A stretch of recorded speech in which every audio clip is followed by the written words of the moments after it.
आज हम जो आपको यह प्रसंग बताने जा रहे हैं, इसे सुनकर हमारा ही मन बड़ा भावुक हो गया है। शिलोंग की एक भक्त ने यह प्रसंग लिखा है। हम उनका यहाँ नाम तो आपको नहीं बता सकते क्योंकि इस विषय में गोपनीयता आवश्यक है। उन्होंने अपने जीवन का प्रसंग लिखते हुए कहा है, मैं अपनी कुछ सहेलियों के साथ शिलोंग में स्थापित एक विश्व प्रसिद्ध मंदिर में घूमने गई। वहाँ माता जी का बहुत विशाल मंदिर है। घूमते घूमते हमें वहाँ रात्रि होने लगी। मैंने अपने साथियों से कहा, अब हमें लौटकर अपने घर चलना चाहिए। तब उन्होंने कहा, आज की रात यहीं रुक जाते हैं। तब हमारे साथ चलने वाली कुछ अन्य सहेलियों ने कहा, नहीं, वापस चलना आवश्यक है। हमने अपने माता पिता से कहा था हम रात को लौट आएंगे। उस समय शाम के 6 बज चुके थे। हम तो मस्ती मजाक करते हुए पैदल तो चले गए थे। आने के समय हमने सोचा हमें कोई गाड़ी मिल जाए तो हम नीचे अपने स्थान तक पहुंच जाएं। ज़्यादा दूरी नहीं थी, 10-15 किलोमीटर ही चलना था। लेकिन अब अन्य कोई साधन हमारे पास नहीं था। हम निकलने को तैयार हुए। हम आपस में 7 लड़कियां थीं। अब जैसे ही चलना प्रारंभ किया, हमने सोचा मंदिर से निकलते ही हमें कोई गाड़ी मिल जाएगी, लेकिन उस दिन कोई गाड़ी मिली नहीं। हम धीरे धीरे प्रयास कर आगे की ओर बढ़ने लगे। रास्ता बड़ा गहरा और घना था क्योंकि सब तरफ जंगल ही जंगल था।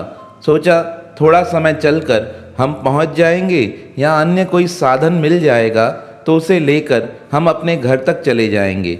2-3 किलोमीटर चलने के बाद भी हमें कोई साधन नहीं दिख रहा था। मन में अब चिंता होने लगी क्योंकि मार्ग में कहीं लाइट नहीं थी।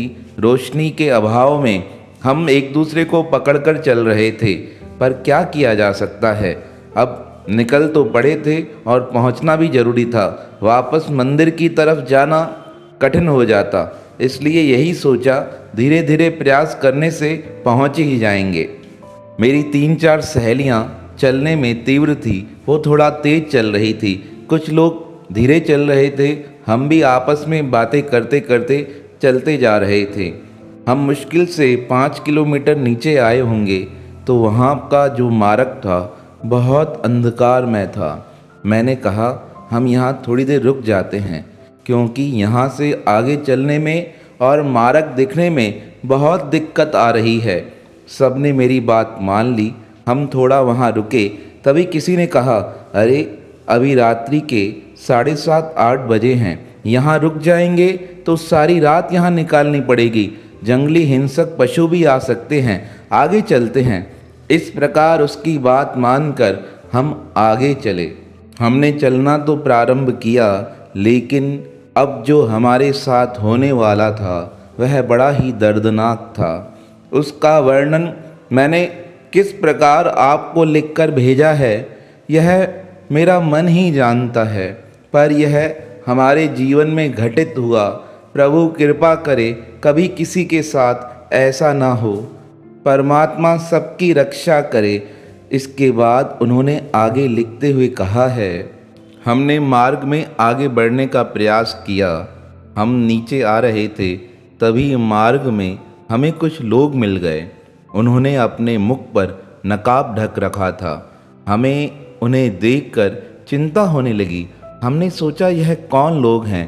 तब उनके हाथ में कुछ बंदूकें थी और एक दो के हाथ में लकड़ियां थी।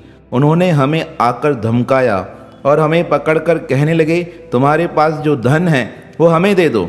हम तो पहले ही भयभीत हो गए थे। हमने धन निकालकर उनको दे दिया। तभी उनमें से एक व्यक्ति की नज़र मुझ पर गई। मैंने अपने गले में एक हार पहन रखा था। उसने कहा, यह हार उतार कर दो। मैंने शांति से वह हार उतार कर उसे दे दिया। तब उसने मेरे बालों में हाथ डाला। मैंने कहा, क्या करते हो? तुम्हें जो चाहिए वो हमने तुम्हें दे दिया है, हमें छोड़ दो। हम 7 सहेलियों ने इस प्रकार क्रोधित तो उनसे बात की। तब उनका भी क्रोध बढ़ गया। तब एक ने हमारी तरफ रिवॉल्वर किया। हम तो डर गए। हमने कहा, ये क्या कर रहे हैं? तब उसने रिवॉल्वर को हटा दिया और मेरा हाथ पकड़कर और मेरी सहेली का हाथ पकड़कर कहने लगा, तुम दोनों को हम अपने साथ पकड़कर चलते हैं। इस प्रकार उन्होंने हम दोनों को खींच लिया और पांचों सहेलियों को कहा, तुम जाओ यहाँ से, हम इनको पकड़कर लेकर जा रहे हैं। मेरा मन तो बड़ा भयभीत हो गया, पता नहीं क्या होने वाला है, क्या होगा, हमारे साथ बुरा हो सकता है। और आंखों में आंसू आने लगे। आप सोच सकते हैं, अंधेरी रात है, डाकुओं ने आपको पकड़ लिया है, क्या स्थिति होगी मेरे मन की। मैंने मन ही मन माँ जगदम्बा से प्रार्थना की, माँ रक्षा कीजिए। आपके स्थान से ही होकर वापस जा रहे थे, ये क्या हो रहा है, आपको ही रक्षा करनी है। हमारे मन में तो ऐसा कोई भाव नहीं था, मैं तो यही भाव लेकर आई थी कि माता के मंदिर में पैदल जाया जाता है। यही सोचकर हम प्रातःकाल निकले थे आपके दर्शन के लिए, और यही सोचकर हम अपने घर वापस जा रहे थे कि हमें दर्शन का पूरा लाभ मिलेगा। इस प्रकार मेरा और मेरी सहेलियों का रोना बंद नहीं हो रहा था। मुझे उन लोगों ने अपनी कार में बैठा दिया और मेरी दूसरी सहेली को उन्होंने दूसरी कार में बैठा दिया। मैंने उनसे कहा, छोड़ो मुझे, हमें जाने दो, तुमको जो चाहिए था हमने तुम्हें दे दिया है।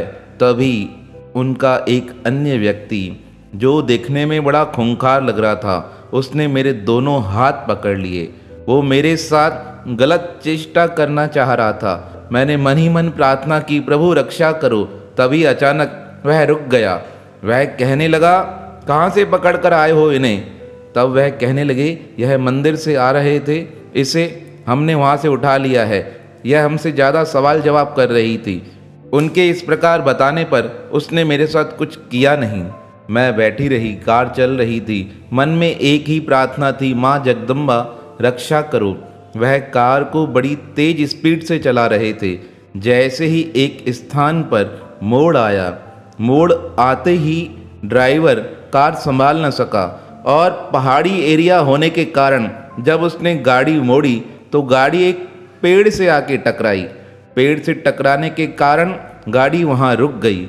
गाड़ी रुकते ही वहाँ अचानक से सन्नाटा तो पहले ही था और गाड़ी जैसे ही पेड़ से लगी तो जो सरदार आगे बैठा था उसके माथे पर चोट लगी, खून बहने लगा। अन्य जो व्यक्ति थे उनको भी थोड़ी बहुत खरोच आ गई। मेरे हाथ में भी थोड़ी चोट लगी। पीछे जो कार आ रही थी वह भी इस कार को देखकर वहाँ रुक गई। अब तो सब बाहर आए, सबने अपनी स्थिति देखी। जो सरदार आगे बैठा था उसके खून की स्थिति को देखकर सब भयभीत हो गए। सब कहने लगे, क्षमा करो, क्षमा करो, अंधेरे में हमें पता नहीं चला, यह मोड़ अचानक से कट गया। इस प्रकार वो सब आपस में ही बातें करने लगे। मैंने अपनी सहेली से कहा, यह सब क्या कर रहे हैं। तभी एक अन्य व्यक्ति जिसकी नज़र हम दोनों पर थी कहने लगा, होशियारी करने की आवश्यकता नहीं है, नहीं तो अभी तुम्हें यहीं मार दिया जाएगा। हम तो मन ही मन माँ जगदम्बा से प्रार्थना कर रहे थे, माँ रक्षा करो, माँ रक्षा करो। इस प्रकार जब प्रार्थना चल रही थी तभी सामने वाले मार्ग से एक गाड़ी आई। उस गाड़ी को देखकर यह लुटेरे भी बड़े भयभीत होने लगे। हमने सोचा पता नहीं क्या है, कौन सी गाड़ी आ रही है। इतने में वह गाड़ी नज़दीक आ गई। उस गाड़ी से एक स्त्री उतरी और उस स्त्री के साथ एक ड्राइवर था। उस स्त्री के नज़दीक आने पर उस स्त्री ने पूछा, कौन हो और कहाँ जा रहे हो इस रात्रि में, क्या कर रहे हो, यह लड़कियाँ कौन हैं। तब वह लुटेरे बंदूक निकालने लगे। जब तक वह बंदूक उठाते इतने में उस स्त्री ने अपने कमर के यहाँ से एक रिवॉल्वर निकाल दिया। कहने लगी, तुम पहचानते नहीं मैं कौन हूँ, मैं यहाँ की पुलिस अफसर हूँ। तुम रात्रि के समय कहाँ जा रहे हो और यह दो कन्याएं कौन हैं। अब उस अफसर की बात सुनकर वह सब भयभीत हो गए। कहने लगे, हम तो मंदिर से आ रहे थे और यह स्त्रियां हमें मिली, हम इन्हें नीचे छोड़ रहे हैं।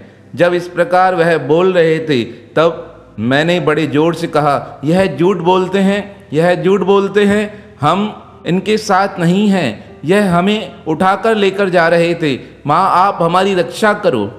मेरी बात सुनकर उस स्त्री को बड़ा क्रोध आ गया। उसने अपने ड्राइवर को बुलाकर कहा, जल्दी बाहर आओ और इनको देखो, यह सब बदमाश हैं, इन्हें सजा दो। वह ड्राइवर नीचे उतरा। वह इतना हट्टा कट्टा था, ऐसा व्यक्ति हमने अपने जीवन में कभी पहले नहीं देखा था। उसके हाथ में कोई औजार था। वह बाहर आया। उसने आते ही उस सरदार के माथे पर वह औजार लगा दिया। अब औजार लगते ही सरदार भयभीत हो गया। उस व्यक्ति ने कहा, अगर अपनी जान की सलामती चाहते हो तो अभी का अभी कार में बैठ जाओ। किसी ने भी अगर अपनी बंदूक निकाली है तो इसे समाप्त कर दिया जाएगा। वह सब अपनी कारों में बैठ गए। जब सब कारों में बैठ गए, बैठने के उपरांत उस व्यक्ति ने सरदार को भी कार में बैठा दिया और उसी समय उनको वहाँ से रवाना कर दिया। अब मैं और मेरी सहेली बचे थे। मैंने माताजी से कहा, माताजी आपका धन्यवाद, आपने हमारी रक्षा की है। तब वह स्त्री मुस्कुराते हुए कहने लगी, बेटा चिंता मत करो, तुम कार में बैठो, हम तुम्हें तुम्हारे घर छोड़ देते हैं। हम उस माताजी की कार में बैठ गए। तब हमने कहा, हमारी अन्य सहेलियां भी ऊपर से आ रही हैं, आपकी कृपा होगी अगर आप उन्हें भी अपनी कार में बैठा लें। मेरी बात सुनकर हमारी कार मंदिर की तरफ गई। उन पांचों को भी हमने कार में बैठा दिया। लेकिन उस समय एक विचित्र चमत्कार हुआ। हमारी कार चलती जा रही थी। हम सब सहेलियां रो रही थी, बातें कर रही थी। उन माताजी ने एक शब्द भी नहीं कहा, ना कुछ बोला, ना कुछ हमसे पूछा। मैं बड़ी हैरान थी। इन माताजी ने हमारी रक्षा की है पर कुछ बोल नहीं रही हैं। जैसे ही हम शहर की तरफ आने लगे, मैंने माताजी से कहा, माँ इस तरफ हमारा घर है, आप अगर हमें छोड़ देंगी तो हमारा भला हो जाएगा। माताजी के ड्राइवर ने कहा, तुम जहाँ कहोगी हम तुम्हें वहीं छोड़ देंगे। इस प्रकार सबसे पहले मेरी सहेली ने कहा, मेरा घर आने वाला है, मुझे छोड़ दो। सबसे पहले मैंने अपनी सहेली को घर छोड़ा।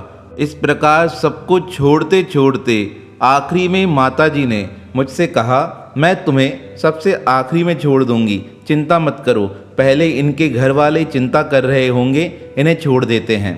उनका कहने का तरीका ऐसा था कि मैं किसी भी बात को काट नहीं पा रही थी। मैंने कहा, माताजी जैसा आपको उचित लगे। हमने सबको घर छोड़ दिया। सबसे लास्ट में मेरा घर आया। माता ने कहा, बेटी यह तुम्हारा घर है, तुम उतर जाओ। मैंने कार से बाहर पैर रखा। मैं घर की तरफ जाने लगी। मैंने सोचा, मैंने तो माताजी को बताया नहीं था ये मेरा घर है। फिर इस माताजी को किस प्रकार पता चल गया कि यह तुम्हारा घर है, तुम यहाँ से उतर जाओ। मैं आगे बढ़ी क्योंकि आंखों में आंसू थे।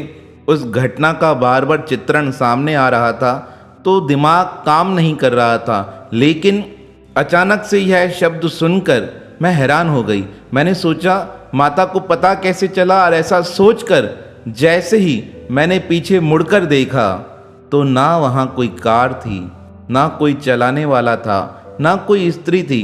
मेरा मन और अत्यधिक भयभीत हो गया। मैंने कहा, कौन था जो मुझे यहाँ लेकर आया, जिसने मुझे यहाँ तक पहुँचाया। मैं भागते हुए घर की तरफ गई, घर का दरवाज़ा खुलाया। माताजी ने दरवाज़ा खोला और मैं लिपट कर रोने लगी, माँ माँ आज आपने मुझे बचा लिया। घर के अंदर जाकर मैंने अपने पिताजी और अपने परिवार से सारी बात कही। मेरी बात सुनकर उन सब के आँखों से आंसू आने लगे। कहने लगे, आज माता ने बचा लिया है। मैं कहने लगी, माँ मुझे माताजी गेट तक छोड़ कर गई। उन्होंने स्वयं मुझे बताया कि तुम्हारा घर आने वाला है। मैंने तो उन्हें घर का पता भी नहीं दिया था, लेकिन दूर से ही देखकर उन्होंने कह दिया तुम्हारा घर है। इतने में मेरी माताजी का विश्वास था माँ जगदम्बा पर। हमारे घर पर माँ जगदम्बा की ही मूर्ति स्थापित है। माताजी मुझे पकड़कर माँ जगदम्बा के पास लेकर चली और कहने लगी, बेटी तेरी सुरक्षा और किसी ने नहीं की, यह माँ जगदम्बा स्वयं प्रकट होकर उस लेडी अफसर के रूप में आई थी, जिसने तेरी सुरक्षा कर तुझे सुरक्षित अपने घर पहुँचाया है। इनकी यह कृपा अपने जीवन में कभी नहीं भूलना। माता का वह श्री विग्रह देखकर मुझे रोना आ गया। मैंने यही कहा, माँ तुम मेरे समीप थी पर मैं तुम्हें पहचान न सकी। तो अपने भक्त की सुरक्षा का भार परमात्मा स्वयं ले लेता है। मेरे जीवन का यह प्रसंग कुछ समय पूर्व ही घटित हुआ था। मन में था कि सब तक पहुंच सके, लेकिन भैया मैंने कुछ दिन पूर्व जम्मू कश्मीर की सुमेधा पंडित का एक पावन प्रसंग पढ़ा था, जो उन्होंने जगन्नाथपुरी के बारे में लिखा था। उसे सुनने के बाद मेरे मन में प्रेरणा हुई कि मैं भी अपने जीवन का प्रसंग आप तक लिखकर पहुंचा सकूं। तो यह प्रसंग मेरे जीवन की खुद की घटना है।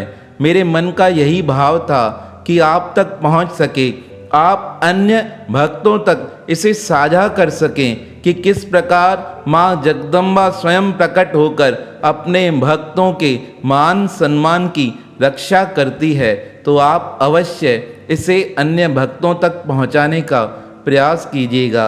आपकी इस सेवा के लिए आपका हृदय से बहुत बहुत धन्यवाद। मैं तो आपको भैया के रूप में ही जानती हूँ।